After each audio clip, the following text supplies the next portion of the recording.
A lot of actors have come through Law and Order. It's a rite of passage, yeah. You know, they catch the perp. We were supposed to be like bystanders who didn't actually see what happened, but because we see a young black man being basically brutalized by the police, it cuts to me real quick, and I'm like, he didn't do nothing, and then that's it.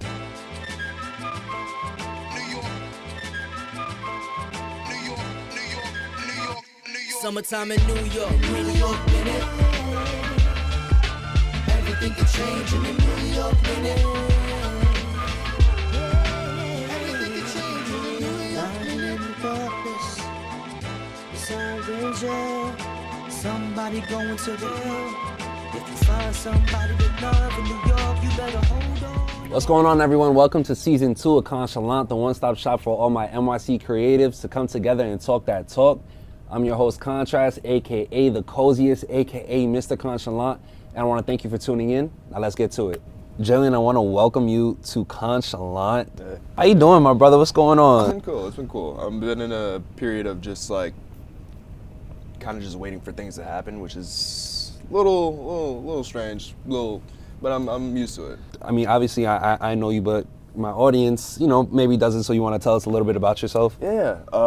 Name's Jaelin. No. Grew up in the Bronx. Shout out to the Boogie Down, yes. Shout out to the Boogie Down. Originally from Rochester, moved down here when I was like 11, I want to say. I've been here ever since. Actor / filmmaker / player of guitar. I won't call myself a guitarist yet.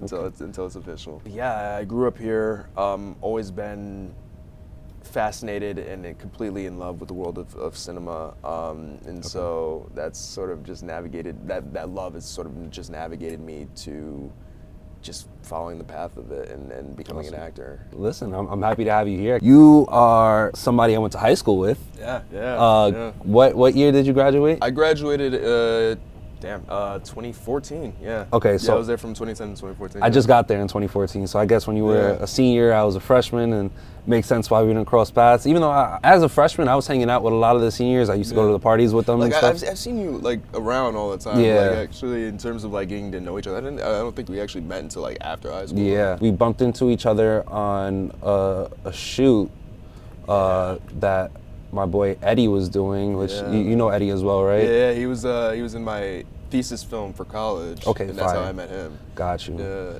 Then well, I forgot what the name of the shoot was, but I had a character. I've never actually seen it. How it turned out. I feel like I have a cut somewhere in my email or like maybe in our DMs or something, but I could find it and try to show you. But shout out to Eddie Liriano. Shout out to That's Eddie. My boy right there. Shout out to Emmanuel. Shout out to Pascal. Pascal, yeah. Yeah. Actually, he just starred in my short film that I directed. Yeah. Fire. Okay. Yeah. Okay. We gonna come back to that. Come back to that. So, you're an actor. Yeah. How did that start? Was it always a dream, or did it just one day you wake up and you're like, I want to be an actor? Like, what was the process like of discovering that about yourself, and then how did you move forward and really get into it? Well, it's funny because like acting, movies in general have always been like just a thing for me. Basically like my whole life. Like when I was 3 years old, it took me a while to actually learn how to speak and communicate with people. So what I would do is because I would just rewatch movies over and over and over again. Had like the VHS tapes, just constantly go rewind them, watch them again, do that the whole day, and I would take the lines from the movies themselves and like apply them to conversation. And so it's always been like one of those things that's just been ingrained in me. And I think once I got into high school, or once I was applying to high school, I discovered this high school called the Cinema School. Yeah. Shout out TCS. Shout out TCS. Through them, I found out about Ghetto Film School, who founded the Cinema School. And so I was just like finally being introduced to the world of film. Yeah. And I was just like, okay, let me go down this path. And then over time I just fell more and more in love with it. But as I was learning the craft of filmmaking, I always knew like I wanted to be in front of the camera. I wanted to play characters. I've always just, every time I pictured this story, I always pictured myself as the lead character. As one usually does. Main character syndrome. Main character syndrome, yeah. And so I think once I graduated high school, I was just like, you know what?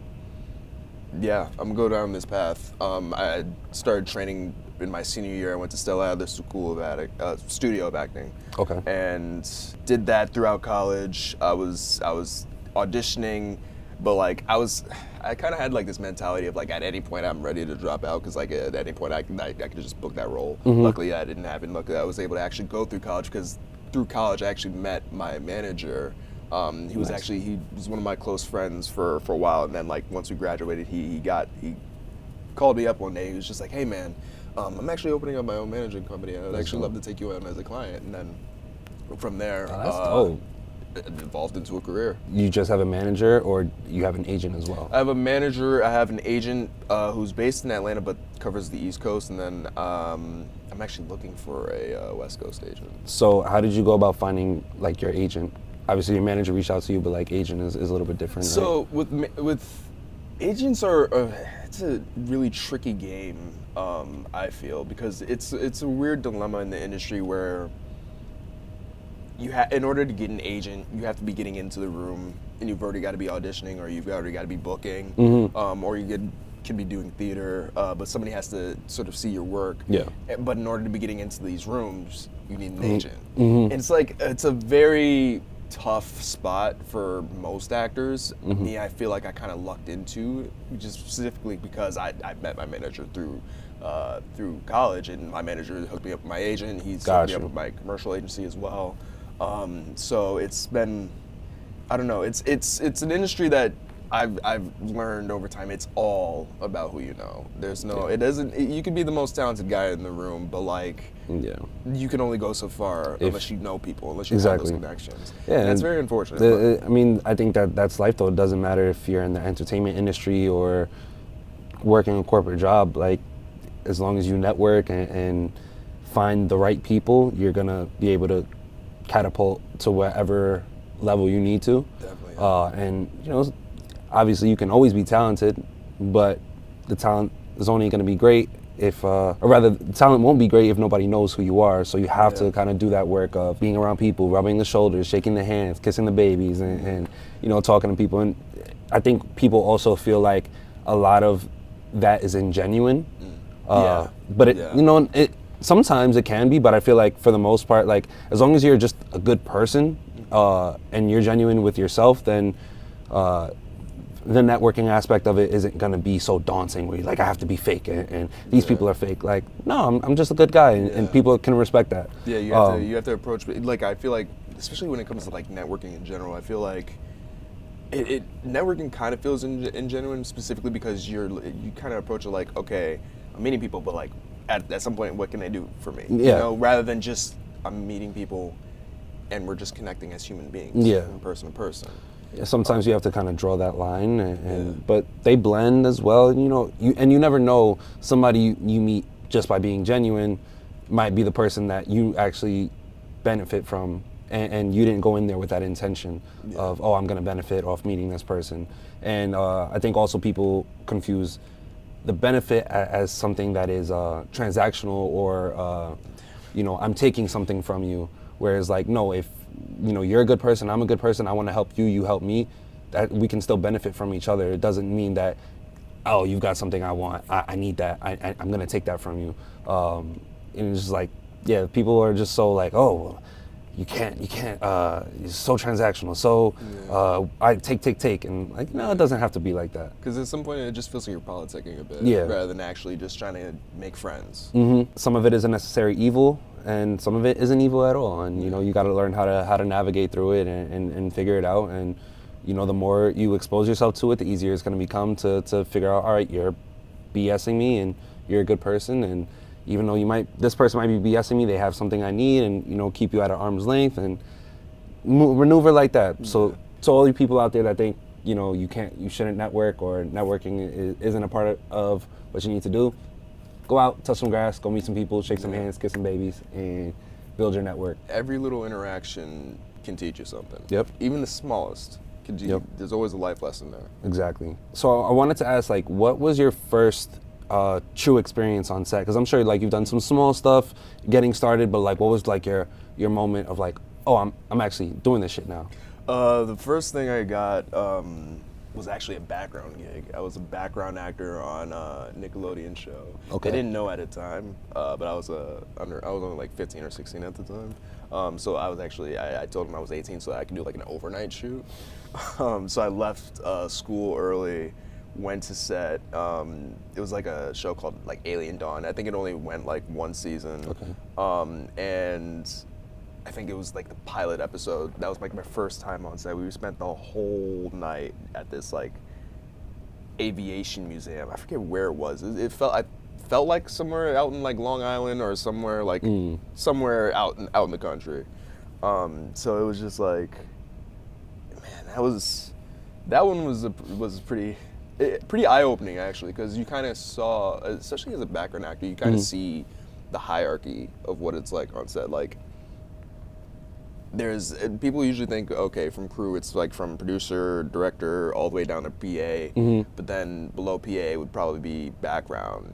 And you kind of feel it, because even then there's like if you're a union background, they respect you a bit more, but when you're non-union, they kind of do whatever they want with you. I remember that first day being on set, there was like this one instance where I think they were doing a dinner, and they had like an entire separate like catering meal for like crew and the principal cast, and then they like ordered pizzas from somewhere for the background actors, and then after crew and cast ate, then they were like, okay, then you guys go ahead. I was just like, that's pizza, the meal for all film students and background. Yeah, legit. Listen, you've never worked a real set unless you've had pizza on set. I'm sorry. Yeah, that's a fact. You got to know the struggle. Even what is it, that they'll do like breakfast, lunch, and then like a second meal, or a third meal, I should say. Well, actually, no, second meal, because breakfast is counted as a courtesy meal. Got you. Rather than first meal is usually lunch, and then second meal itself would be like, if it's like a late shoot, then they'll be like, all right, we'll order some pizza. Then that's usually. So, and what did your family think about you doing this overnight shoot for Nickelodeon? My mother actually, I think, helped me get it. There was a guy that she had spoken to at the time who was he was basically kind of like a freelance agent for me. It was just like, well, first thing we should do is actually get him introduced to being on a set, and that was like the first thing. Yeah. Got you. When was the first time like you had your own speaking part? My first speaking role, they actually didn't come until, I think it was about like 5 years. In terms of like actual like legit work, like I had been doing like student films and independent work for a good solid 5 years. Somebody referred to it as the slums of the industry, because it's like you're doing all this stuff for like copy credit meal, and like that sticks in the back of my mind every time I think about it. I was like, yeah, well, that makes sense. But the crazy thing, once I got my manager, again, the doors just completely open. I was actually auditioning for the stuff that I had been looking for so long. For my whole life, I was looking for these moments. For like just like legit work only goes through 90% of the time through agents and managers, and then I think if casting just knows who you are, because it's good to like take classes in casting. Directors and assistants and associates will always do like little classes here and there, and that's how they get to know actors and put them in their catalog. Gotcha. And so I had been doing that for 5 years, got to know a lot of people, and then finally, once I got my manager, a lot of the people that I had gone back and taken like their class, they were sending me auditions. Gotcha, nice.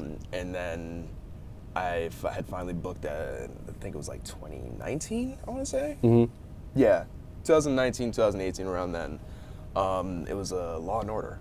Law and Order. Yeah, just it was a quick under 5. It was like, but it was like a scene where it was just like so much was happening. So it was a kind of like a riot scene. So we were in a train station, and they catch the perp who's just going around groping women. Oh no. Yeah, it was very very out there. And so me and one of my co-stars, we were supposed to be like bystanders who didn't actually see what happened, but because we see a young black man being basically brutalized by the police, we had to go and speak up for him. And so I remember it cuts to me real quick, and I'm like, he didn't do nothing. And then that's it. That was it was really quick. You can catch me, and then out of nowhere, we just get swarmed by a bunch of people, a bunch of cops, and bystanders just start, Gotcha. wrestling around, and then that was it. Okay. It was probably the most physically enduring experience I've had on set so far. Any like cool experiences from that set? Like, did you talk to anybody or like? There was a hot minute where, because my co-star, the same guy, was actually a fan of Ice-T, and Ice-T was kind of just like hanging around, and so he went and approached him. I was like right next to him, and Ice-T just sat there and just had like a good 5-minute conversation with us for a good minute. He was really dope. He was actually really down to earth. That's awesome.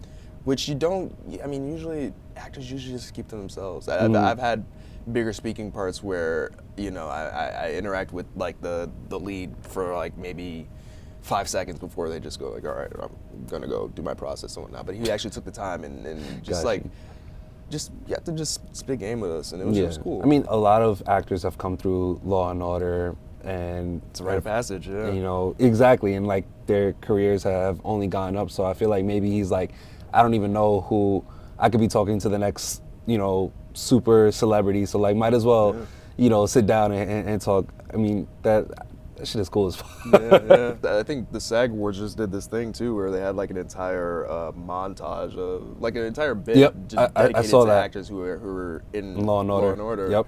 And it was just like, man. What was like your next big break after that? After Law and Order, I think the next thing I did was That Day Michael Che. I had got cast on an HBO show, which is like a dream for me. I'm like, if there's any style of acting that I feel accustomed to, especially on a network, it would be that HBO really grounded, really, it feels authentic, it feels human.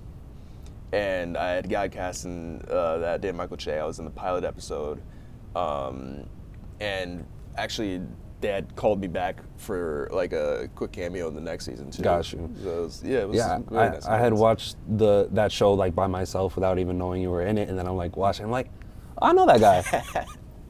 Hey, I went to high school with that guy. It's cool to see people, you know, like really pushing forward through the industry. And how was that experience being on like this huge network set?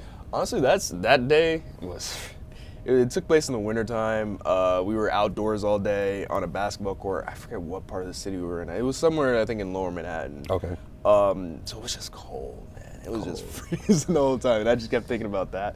And they only needed me for like maybe like a couple of segments throughout the scene. So there was like a lot of downtime, and I was just sitting on the bus just freezing my ass off. And then they called me back in, and I was just like, bet. So you didn't have like a trailer or anything, just sitting outside? Or? Well, yeah, they have like because they have base camp. Okay. And then like from base camp, you get ready, you get your clothes on, you get dressed, you go and you know, prepare your lines. They'll bring you to set, and then you spend the entire time on set, and you don't really go back to your trailer until like either lunchtime or sometimes even end of the day. Gosh, so you just had to stick it out. So in I the just cold. had to stick it out, man. Especially because I think if it's like a couple blocks, they don't want to have to be like, oh, we need him for the shot. How far do we? You know, they want to save time. Yeah, exactly. Yeah. Obviously, you went from like background actor in Nickelodeon to one line in Law and Order. Now you did, you know, the Michael Che. That Damn Michael Che. Yeah, that was and like then you also did a Hallmark movie as well, right? Yeah. I was in this film, cute little film called Sugar Plum Twist. I think that's the closest I will get to a Disney movie in terms of like Disney Network, because it was very, I don't know, very family friendly. Very, I don't know, that I feel weird in that kind of project specifically because I don't know. I feel like I have to force it with the be a little more. Be a little. It's hey, essentially. But that was a good experience. I think that was the actual like the most significant amount of time that I've spent on a set. Like I think I was in Connecticut for about like a month. Oh wow. Filming it, and I've been actively trying to get onto a project now where I've just spent like copious amounts of time actually just working on set. I feel like for the most part up until this point, even because I've had parts that I would consider slightly bigger. Like what? Like I did like a guest star in The Equalizer, but that was only for like a total of 3 days. Okay. Compared to like Sugar Plum Twist, where you're there for like a month and you're pretty much like you have this thing that you this huge block of time where you're just like, I can focus on this. I can actually build the character through this, and I could actually interact with co-stars frequently, interact with the crew, get to know people, rather than just being like quick one and done. And that was like the one time. Well, no, there was a couple of times, but that was like the most prominent time for me. So and like a lot of the people there, you know, we got to know them. One of them was actually one of my best friends.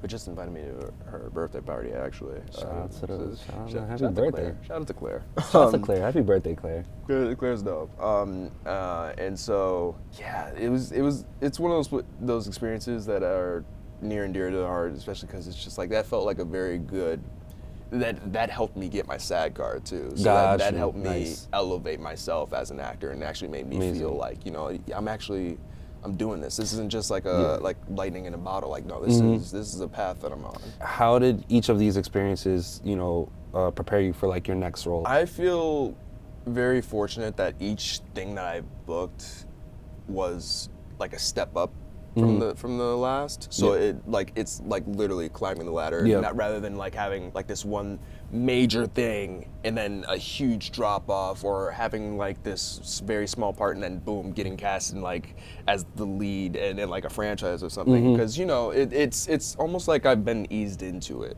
Eased into what it is to be an actor, the overall acting experience. Like I've seen the growth, which I think is incredible, because you know, if you go too fast in one way and then drop down, it's like, then you start thinking, oh, well, you know, like, was I not good enough with this, you know, and that can take a lot out of you. But as long as you have like that slow and not even necessarily slow, but just moving upwards in a way that isn't as up and down, but just, you know, smooth, I guess is the word I'm looking for, then it really prepares you and brings you that peace of mind of like, okay, I know what I'm doing. I'm unfortunately the type of person that like, I get something and then I'm like, all right, great, this is dope, awesome. What's next? Yeah. But like, I've been really fortunate to actually be booking, because like I've noticed a lot of actors haven't actually had like even a small speaking part in like some stuff. So it's like, in the moment, I'm very much like, okay, great. My mind's moving forward, but like in hindsight, like I can actually look back and be like, yeah, I can actually see the progress here. There are moments where I doubt myself when I'm on this path, and especially being an actor, it's an everyday thing. Yeah. But when you actually take a moment and look at what you're doing, and it's just like, okay, I can see what's cooking. Yeah, sometimes you got to take a step back, because in the moment you're like, oh no, like you know, and it's like, no, but look at where I started and look at where I'm at now. So even if in this present moment I'm like, oh, I'm not where I want to be, but like, look at where I came from. So that's always important, to just kind of take a step back and really look at the bigger picture and be like, all right, like, I got this. You know, just right now I'm having a moment, but I've always been good, and you know, look at everything I've done, so forth. Yeah, that's how I fight imposter syndrome, because like I always feel like I'm not. Like I hear my mother bragging about me, and I'm like, I haven't done a damn thing. Why are you telling these people that? And then I think back at it, and I'm like, okay. You'd be like, no, I've done a couple things. Like I'm learning to appreciate it more. When you're, you know, preparing for your roles, like, is there, you know, some people are more like method actors, and you know, if they're a killer, then they got to start acting like a killer, and some people just jump into it and be like, action, and you're like, all right, let's roll. Is there anything that you do to like prepare for a role, or you know, what goes, you know, is there exercise that you do before you hop in and hear action? Like, what's your process like? It's funny. I actually have like this new, because I started off with Stella Adler. That was like my main thing. And with Stella Adler, it's very much like, okay, what's your scene objective? Whatever you can do to achieve it. Try your hardest to achieve that scene objective. And then I recently, I think around 2023, started doing Meisner. Okay. Which, personally, in my experience, I feel like those two can go hand in hand, because Meisner is more about being in the moment, focusing entirely on your scene partner, being aware of like their mannerisms, their behavior, what changes, and how you can sort of just bring it back to, and this is where Stella Adler comes, and bring it back to what you're trying to either get from this person, or just have this experience with this person. We actually do this thing called repetition. So basically, let's say it's you and I, we're sitting here, we're eyeing each other. We take a moment to just observe. And look, with the very basics, we start off with like just like a physical observation. So I'll say, pinky ring. And then and then you'd repeat after me, pinky ring. Pinky ring. Pinky ring. Pinky ring. Pinky ring. Pinky ring. Fancy pinky ring. Fancy pinky ring. Fancy pinky ring. Fancy pinky ring. Fancy pinky ring. Fancy pinky ring. And then it escalates. Okay. It's like the further along you go in the process, you try to notice little mannerisms, and it's actually like what's going on here. So it's like you're giggling. I'll have to. Yeah. You're giggling. You're giggling. You're giggling. No, you're giggling. You're giggling. No, so you'd say I'm giggling. I'm giggling. Yeah. You're giggling. I'm giggling. You're giggling. Yeah. No. So wait. Do you so when you started, do you lead the whole thing, or do I change it up as well? You can, so wherever, the main thing with Meisner is it tries to get you to work a bit more on your instincts. Okay. So if you feel like you want to change the subject, or even if you want to say like, oh, what we're repeating, you can be like, you're boring me. And then like that's happened, so it's like change the subject. Okay. Say something different. And then it kind of goes to this back and forth. And we would do that for like a good solid like 15, 20, sometimes even 30 minutes. Really? Oh, yeah, especially like the more we add into it. Because it's like, at some point, I think what we started doing, because I'm like maybe 6 or 7 workshops in. So our last thing was like physical impediments. So we would have like we could do blindness, we could do deaf, we could do or hearing impaired, I should say, or we could do like some sort of handicap, like maybe like you have like a clubfoot or something. Okay. And you basically just act out these certain mannerisms while trying to maintain that exercise, and then we would also throw like little relationships here and there, like maybe like let's say we're roommates and we had like this huge fight about something. Okay. Walk in, have that in the back of your mind, but like just focus on the actual repetition of it. Okay. And it's such a unique dynamic. Sounds like a lot. Luckily, I've had a really good Meisner teacher, Stephen Dittmeyer, who's really eased us into it, workshop to workshop. He takes us basically for like a week, do like 5 days straight, and we'll go through this exercise and then move on to the next workshop. Next workshop. And you have if you feel like you didn't quite understand or didn't quite feel or you need to improve upon, you can actually go back. Gotcha. And rather than having to keep continuously moving forward. Gotcha. So I feel like I'm at this point now where I'm like, let me try to just add to my repertoire. Let me try to advance myself as an actor. Because like honestly, I feel like as an actor, I can act toe-to-toe with anybody. Yeah? Are you that confident? Admittedly, I'm that confident. Okay. I try to keep it like let me not go too far, but like I see how other actors act, and I'm like, okay, I got this. Yeah. I'm just trying to further my development now. I've considered maybe going to the UK for a bit, maybe just staying in LA, maybe just, I'm always trying to add more to the repertoire and just see where I can go. This repetition game is really interesting though. It's kind of freaky. Hey, you want to do the full thing? Or yeah, we should, all right, let's try it. Try it, okay. All right, so we'll explain the rules again. So I'll start, I'll try to notice, we can keep it to just like a physical observation. Okay. And just see how you feel after this. Okay. All right. So just take a moment. Sorry. It's all right. It's all right. Yeah, this is so weird. Okay. You have dimples. I have dimples. You have dimples. You have dimples. I have dimples? Yeah, you have dimples. I have dimples. Yeah, you got dimples. We got dimples. We do have dimples. We do have dimples. Yeah, you got wrinkles. I got wrinkles. Yeah, you got wrinkles. I got wrinkles? Wrinkles. Wrinkles? Yeah, you got wrinkles. Fuck. Fuck. Fuck. Fuck. Fuck. Okay. So you do that for what, like 20 minutes? Yeah, we would do that for like 20 minutes straight. It can go anywhere. We can literally move around this space. And so what is the purpose again for like that type of exercise? So it's more of just like actually observing, taking in your partner, actually just making sure that you are present and noticing what changes about them when you say a certain thing. Gotcha. Maybe like I say something and it kind of offends you, and I'm like, wait, no, I don't want to offend you. I want to keep you here with me. You Okay. know? It keeps you connected more. Gotcha. I feel. Oh, that's cool. Yeah. All right, we should try it. Let's do one more time. I'm trying not to laugh as much. All Yeah, if you want, you can start off. right, I'm gonna start. Yeah. Mustache, Mustache. mustache, Mustache. mustache. Full beard. Full beard. Full beard. Yeah, full beard. Yeah, full beard. Yeah, full beard. Yeah, full beard. Half beard. Half beard. Buzz cut. Buzz cut. It's stubble. And bushy. And bushy. Bushy. Yeah, repeat after me. Repeat after me. Yeah, no, repeat after me. Yeah, Yeah. You're not listening. listening. You're not listening. I'm not listening. You're not listening. I'm making my own game. You're making your own game. I'm making my own game. You're making your own game. Okay. And that's exactly it. Yeah. Okay. The more you do it, the more comfortable you get. The more you start to play around, and it's fun. Do you It's ever really like try to good. psych the other person out? Sometimes, yeah. Yeah.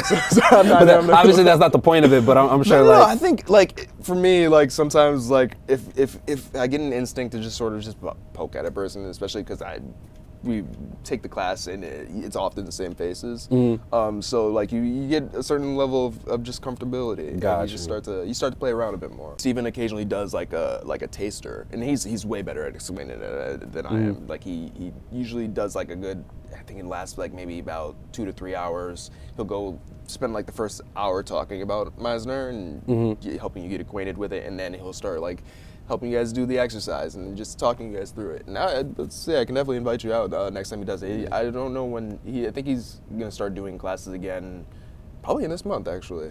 So it might come soon. Yeah. Let me know, and I'll be talking about dimples. Exactly. We'll do it. All right, so getting back into it, like, you know, talking about your different gigs and your trajectory, are there like, do you get like highs and lows from gig to gig? Oh yeah. Honestly, it's not even just gig to gig. It's just I think it's just the journey of an actor. There's so many highs and so many lows. I think, for me personally, it's always the space in between. Like I had like a good solid run where I was consistently booking each year, but like it fluctuated like that. I think one year that I had booked like 3 projects. Then like the year after that, it took me like a while into the year just to book the next thing. I think. Yeah, like 2021, I had like 3 projects, and then 2022, I ended up having like my my first guest starring role, but that didn't come until like October. Gotcha. So it took a while. So like that space in between, I personally think is what drives me insane. Okay. Just because like I'm trying really hard to get to a point where like I know this is for me. This is what I want. This is what's in my heart, and I'm trying to make it my overall being. So I'm just trying to get to a point where I think now I'm finally at the point where I'm just that one part away from being able to call myself like a full-time working actor. So at any point it can happen, but I don't know. So in that downtime, like, how do you fill that space? Like, you know, obviously we're living in New York, and there's plenty of things you can do, and this is, you know, the city that never sleeps. So, you know, in that off time where maybe you're not booking or you're waiting for something, how are you filling that space? What are you doing? How do you keep yourself busy? So for me, I'm an actor, but like I'm also a filmmaker. I also have like stories that I personally want to tell. So I do a lot of writing. I actually just started like directing my own projects now. So I directed something for Ghetto Film School actually. Nice. Did a collaboration with Walmart. I did like a documentary and a commercial shoot. And then from there, like a year after that, I ended up directing my not my first short, because I was directing stuff in like college and whatnot, but like my first independent thing. Got you. Where like I actually went through the process of just funding it myself, and I already had the script because I had been writing it since college. So you wrote, directed. Yeah, Okay. wrote, directed, acted in, produced. So it was, Produced. it was It's a lot of work. How do you go about this whole process, and especially having so many roles? I think the crazy thing about just filmmaking in general is like there's no set of rules that you can follow. It just, things come to fruition how they come to fruition. For me, the project that I'm finishing up now. The Millennial had been in the works for 6-7 years. Wow. Yeah. Okay. So that took a while for me to get a producer. I kept trying to find people. It was a bit of a hassle trying to get them to actually read the script, but once I finally got a producer, that turned out sour, and so I ended up having to find another producer, and then from there I also had to be a co-producer. We did a crowdfunding campaign. Didn't quite get the money, so at that point it was just like, okay, well, I will just have to do what I can and fund it myself. So I got another job, started working consistently just so I can fund the movie, and it's crazy. Like we did so much planning for it, and it was just, we knocked it out in like a quick 2-day shoot that didn't even go past. I don't think either day went past like 10 hours. Wow. But it took a while to actually get it to come together, and I feel like pre-production and post-production are the two most crucial parts. Yeah. Like you got to prepare for the shoot, and then the shoot happens, and it's just like, okay, boom, just read by it. Yeah. You got to be able to adapt to certain problems arising and whatnot. But like for the most part, production's the easy part. Once you get, then it all comes together in post production. Yeah. Pre-production was a good solid, maybe even a year. Okay. A year and some change. Yeah. And you said the film is called The Millennial? Yeah. So what is this about? It's a little autobiographical. It's about an actor who's at a crossroads of his career, and while he's having this existential crisis, he actually runs into an old friend who actually made it to the other side of success in the industry. He's like a big time actor, and they speak for like a few minutes, and somehow our main character coerces the other guy to get him an audition for the project that he's currently working on, but he has to have that audition in by the end of that day. Oh shit. So it's kind of like a race against time thing. I think in terms of comparisons, I would probably call it like Whiplash if it was an episode of Atlanta. Okay. Yeah. That's a really dope comparison. What led you to kind of create this? I've always wanted to show people that I can act and direct at the same time, especially because when I was trying to pitch the Millennial to people, and I had told them that I had the idea of acting and directing at the same time, that's what made them hesitate. They were like, gotcha. I feel like you'd be too close to the story. I feel like that's too hard to do. I'm like, well, you see guys like Spike Lee do it all the time. You got Ben Stiller does it. There are a lot of actor directors out there, and I was just like, well, why not me? Every script that I've written, like I have a part there for myself. I would love to at least have this thing that showcases, hey, this is what it would look like if I do it. Yeah. So that I can then start to sell myself on that. Absolutely. I think I've already written the next thing that I would love to do. It's like a feature. You want to tell us a little bit about it? Can we Yeah, hear? sure. It's called Concrete Profits. It's a horror film. That's a cool name. It's a horror film that takes place in New York. That's why I had to go with that. And it's about a band who, as they're trying to make their first studio album, there's a witch coven that's trying to do like a ritual on them to resurrect an ancient demon. Oh shit. Okay. So yeah, I think in terms of comps, it's like Hereditary, Suspiria, of that Luca Guadagnino's Suspiria. I'm not into the horror genre at all. I'm like way too how would I put it? I get too scared. I'm like, nope, I'm good. I can't do it.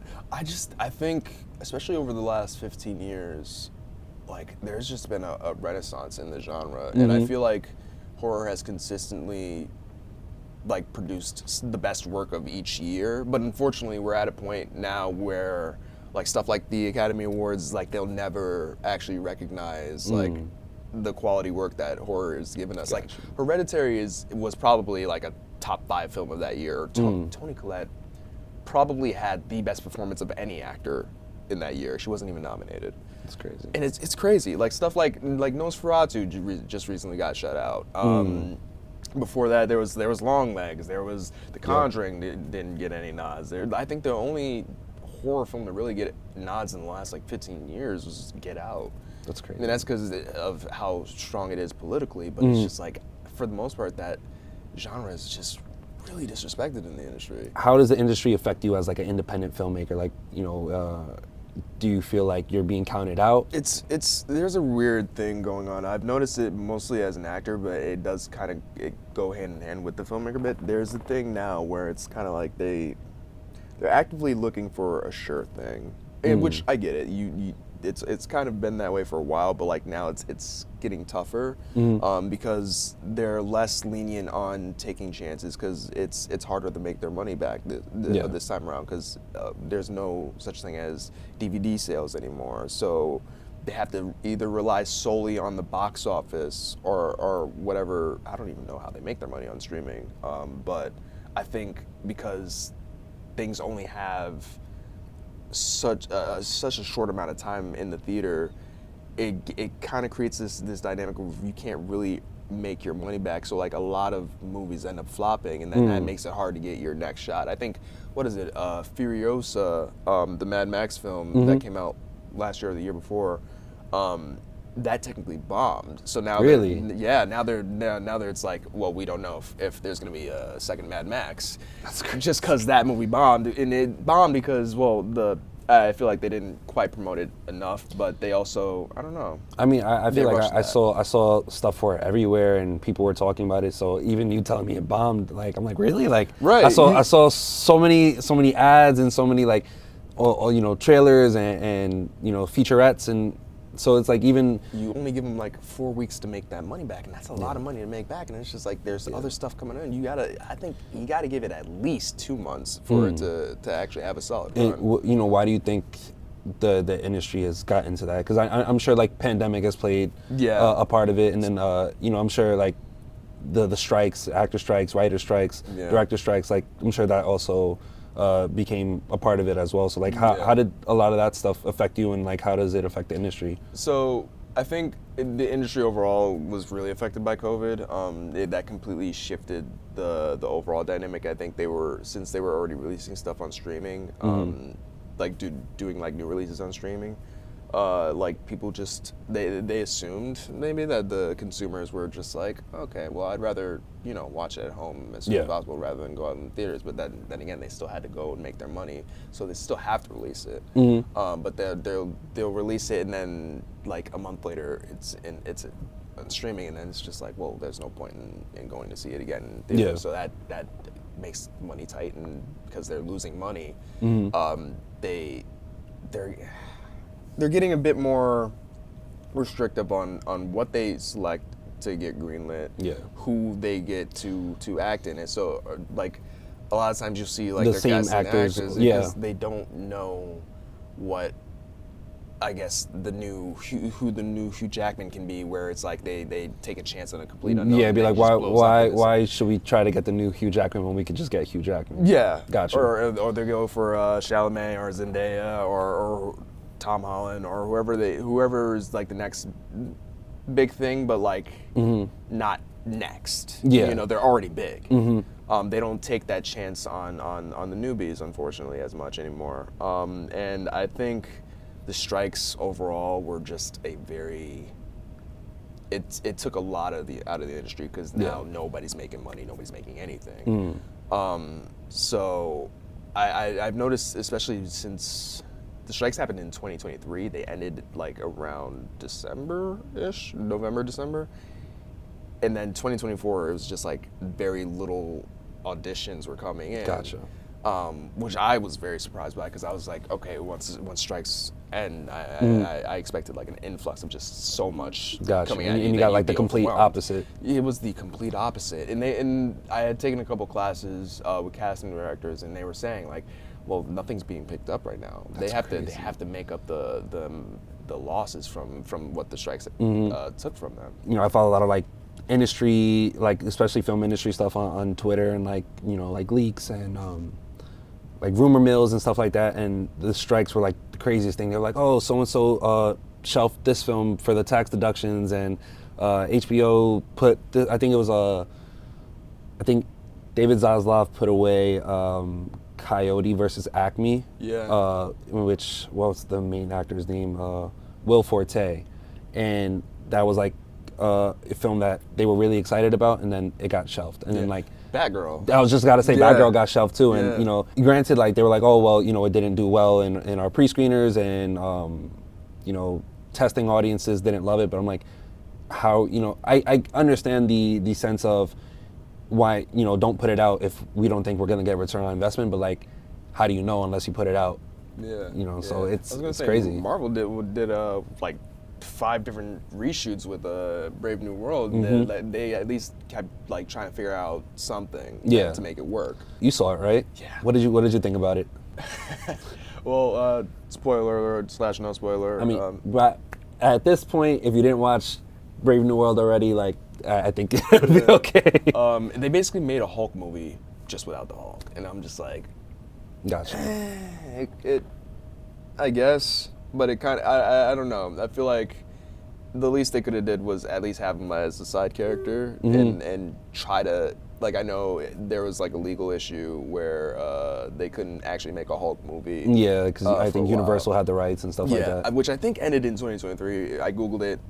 Granted, I think that was the AI thing, so who knows if it was actually accurate. But No, I think the contract did end, but there hasn't been like, I'm sure there's still like restrictions and things like that. Probably. But it was just like, you could at least still call it Captain America. So technically, it's not a Hulk movie, but still try to, you know, finagle it to be like a sort of Hulk. I thought, I don't know, I gave it like a 7 out of 10. Yeah. I thought it was good. I was entertained. I think Anthony Mackie is a great actor. Yeah, great. And I think he brings a lot of life to the character and a different take on Captain America, what we assume is Captain America, you know, because everybody's so used to Chris Evans. But I could tell where the reshoots were. I could tell where parts of the story were missing. And so I feel like when I see those things in a film, it takes me out of it. Yeah.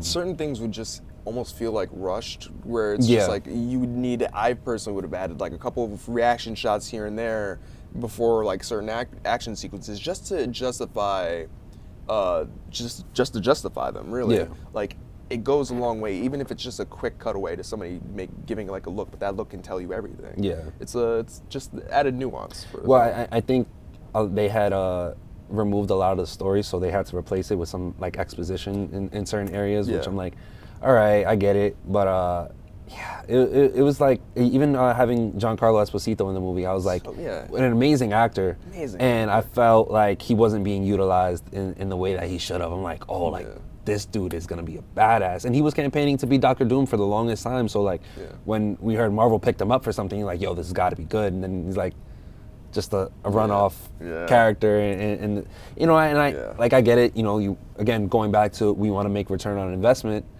You bring in all these big names because people are gonna flock, but then, you know, when you don't give the product that we were expecting, you're like, oh, like, And I think that's a lot of it too. Like a lot of people, like what is it? A lot of it is studios kind of going back to the same IPs just because that they know, okay, this is guaranteed money, rather than again trying a new story, trying up a new franchise. They're making another Harry Potter. They're making another Twilight. We've seen those stories pretty recently. So it's like, I don't know, just a lot of it is banking on sales rather than just banking on your creativity. Yeah. A lot of artists out there have a lot of new things to contribute, and it's just a matter of finding it and taking the work to actually just give it a chance. Yeah. I mean, I've noticed the same thing. I don't know if you're like into theme parks at all, or like amusement parks, but like I'm kind of I wouldn't call myself a theme park junkie, but like I'm into that world a little bit. And they were talking about like the difference between Disney and Universal right now, and like Disney became so focused on creating transaction through like their toy sales and like gift shops and things like that, and their rides and their experiences took a hit, whereas Universal was like, we have great IP, we want to expand on the IP even more and really work on, like, for example, like with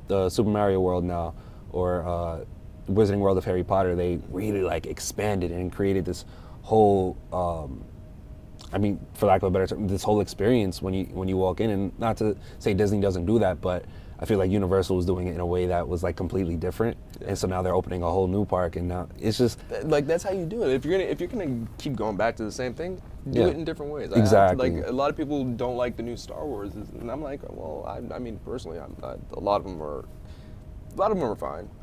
Some hit and miss, but like a lot of them aren't as bad as people are making it. But like if anything, I mean I've written like a little treatment for like a Star Wars kind of Game of Thrones-esque kind of vibe, where it's like goes back to the Old Republic, gets really, really violent. It's kind of like, I think the second film I compared it to like the Raid films, which if you've never seen, those are like incredible action films. I think what is it, Gareth Evans or Edwards? They're two different guys. So but they're both directors, so I have to remember. But yeah, he had the Raid. There's the Raid 2.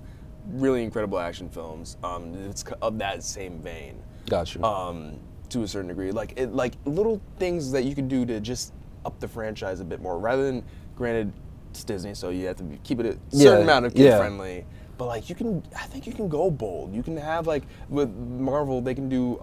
They're gonna do Blade at some point, and they can really up the horror in that. Yeah, I'm really excited. I mean, Really, granted, I don't know if you've seen, like, it's been having its issues. You know, with the writing and like even Mahershala Ali is like, you guys got to fix the story. I think they finally have a script that Kevin Feige and Mahershala Ali both were like, okay, this is good. So I think they're gonna move forward. So hey, we'll see that soon. Yes, I'm excited. I love all the Marvel stuff. Man, I love it. I can talk about it all day, every day. And, especially because that was always like a dream role of mine. It's just to be a dream world to be in. I think I always grew up wanting to be Spider-Man, and I'm like, I could be Miles Morales. Right. And I'm like, damn, they've already done iterations of it. And like, my time is up. I'm like, but maybe I can be a new hero at some point. But you know. Who knows? By the time I decide I want to be an actor, I might be too old already, and they're gonna be like, "No, you're too old to be Miles, bro." I'll tell you, there's I forget what her name was. There was an actress who was in like Real Housewives who ended up winning like an Emmy for it, but she didn't start acting until she was like in her 50s. That's so it's crazy. like at any point you could just flip that switch, and if I started at 50, you don't think I'd be too old to be a superhero? Nah. If anything, what is it? Well, I mean, Hugh Jackman is like in his 50s, right? Hugh Jackman's in his 50s, and they just brought him back to be Wolverine, and they're like, That's until crazy. you're freaking 90, man. Until you're freaking. Yo, I love that movie so much. So good. But I think also, you know, knowing actors, knowing people who work in film, and then being a consumer, you really see things from a different perspective. Where I'm like, I'm not just a normal movie goer. Like I try to be, so I can just enjoy it for what it is. But then again, like seeing Captain America, like, oh, I see they missed something there. I see they had to reshoot this one. I see these weren't on the same days. So it you know, I remember even being back in high school, they were like, yo, making films is gonna ruin the way you watch films. And I was like, yeah. And I didn't get it at the time. And I was like, what do you mean? And then like later on, I'm like, oh, damn, man. I got it. I used to be. I used to be the type. I still am for the most part, where I can just find ways to enjoy just about everything. But like, especially recently, I've been like, there's like a lot of content where I'm just like, and like I can see it now, and I'm like, damn, that's what film school will do. Yeah. And then aside from like film and stuff, like what else do you enjoy? I'm getting more into reading. Right now I'm reading The Alchemist, which is one of the best books I've ever read. Paulo Coelho. Oh my gosh, so freaking good, and it's reaffirming so many things that I've already just like existentially just been thinking about. When I'm not doing that, I mean, my main thing, if I'm not acting, I'd be somewhere just playing my guitar. Just constantly learning new songs. Right now, like my favorite guys are like Jimmy Page, John Frusciante, Angus Young. So I'm like, let me take those three, let me learn all their songs, and I can go from there. Do you perform anywhere, or is it just like just for you? I was part of a band for like a couple of shows. It kind of fizzled out. I think just internal issues with a couple of the band members. But I'm still cool with both guys. And like from time to time, the lead singer would like have his like own jam sessions. Like, we'll go to the park and we'll just play somewhere. Nice. So I'm actually really looking forward to doing that throughout the summer. Otherwise, I'm at home, or I'll bring my guitar out. I'll walk around the city. I'll go to parks. I'll go to anywhere I can just sit down and just play for a bit. Got you. That's fine. But I would love to, because I feel like I'm getting to a point where I can perform with a band and actually start to make my own stuff. Like, are you singing as well? I've actually been contemplating it. I think I've learned like one song that I can actually play and sing at the same time. So I'm like, all right, let me explore that a bit more. That's dope. I didn't realize how, like, for me, it was like a little hard to actually just figure out how to coordinate doing them both at the same time. Yeah. Like I could do one or the other, but like now I'm like, all right, let me try to figure out how to bring it together. I feel the same way about like drums. Like I have friends that are in bands, and like I'll come over and hang, and then I'm like, yo, let me play on the drum set. And I'm like, I don't know what the fuck I'm doing. Legit, like I'm like, hold on, foot, boom, foot, like, okay, kick, and I'm like, my brain can't process. I'm like, you know what, you guys got it. I can't do this. You have to start real slow. You have to really start from the ground up, especially when it's a new skill. Like we all do this thing where we'll imagine it, but then like as soon as we get in front of it, it doesn't turn out exactly how we were thinking it would be. And I think it just comes down to, okay, let me take the absolute babiest of steps first. Just boom. Yeah. Kick, snare, kick, Once snare. you get comfortable with that, then you start adding stuff, and then you just go from there. I'm gonna try to learn drums one day. Actually, my favorite instrument is the piano. I love the piano, but drums has always kind of been intimidating to me. So I mean, I do need to learn the piano. I feel like I would be really good at it, but we gonna get there. We gonna get there. I want to ask. So obviously, acting, writing, producing, directing.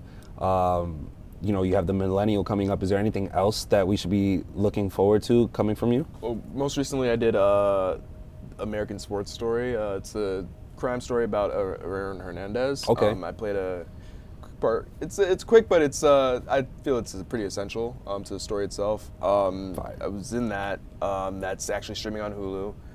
You can also check it out. On FX. Check it out. If it's still airing on air.